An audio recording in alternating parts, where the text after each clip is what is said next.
आखिर क्यों माता सीता धरती में समा गई थी?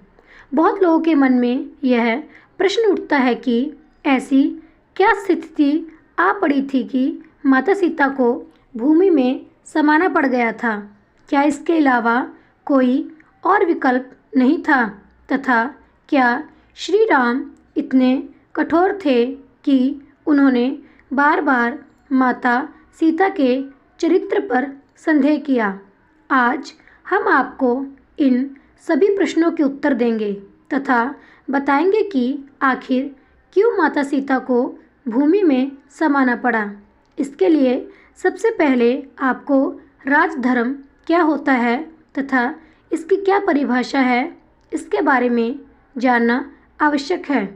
एक राजा प्रजा से बनता है तथा राजा का यह उत्तरदायित्व होता है कि वह हमेशा प्रजा हित में ही कोई निर्णय ले, क्योंकि एक प्रजा के द्वारा ही राजा का चुनाव किया जाता है। तो राजा को अपने सभी निर्णय वही लेने होते हैं जो प्रजा के अधिकांश लोगों का मत होता है, अन्यथा उसे राजा रह जाने का कोई अधिकार नहीं होता। इसी को राजधर्म कहा गया है। जब लवकुश बड़े हो गए तब वे दोनों अपने गुरु वाल्मीकि के साथ आदेश अनुसार अयोध्या में गए तथा सभी को रामायण कथा सुनाई। अंत में उन्होंने राज दरबार में स्वयं को श्री राम तथा माता सीता का पुत्र बताया। इसके पश्चात अयोध्या की प्रजा के द्वारा इस पर प्रश्न चिन्ह लगाया गया।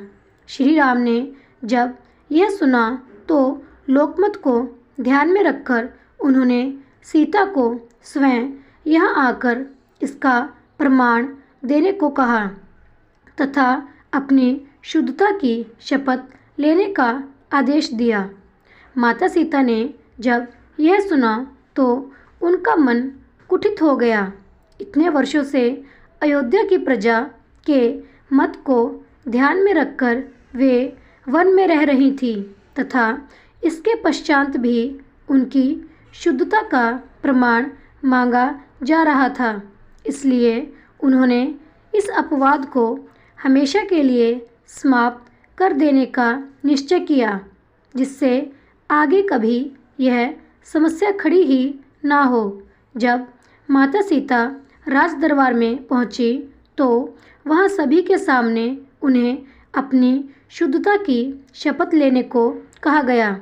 यह सुनकर माता सीता ने सभी के सामने शपथ ली कि यदि उन्होंने मन, वचन तथा कर्म से केवल भगवान श्री राम की ही आराधना की है तथा उन्हें ही अपना पति माना है तो इसी समय यह धरती फट जाए तथा वे उसमें समा जाएं।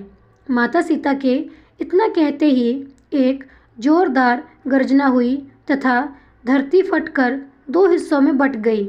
उसमें से धरती माँ अवतरित हुई तथा माता सीता को अपने साथ लेकर चली गई। इस प्रकार माता सीता ने स्वयं के लिए उपजे इस विवाद को हमेशा के लिए शांत कर दिया। तो दोस्तों, इस तरह हमारी सीता माता धरती में समा गई। कैसी लगी आपको यह जानकारी? और हाँ, जाने से पहले मेरे चैनल को लाइक, सब्सक्राइब और शेयर करना मत भूलें। आपका बहुत धन्यवाद होगा। मिलते हैं अगली कहानी के साथ। तब तक के लिए प्रेम से बोलिए जय श्री राम।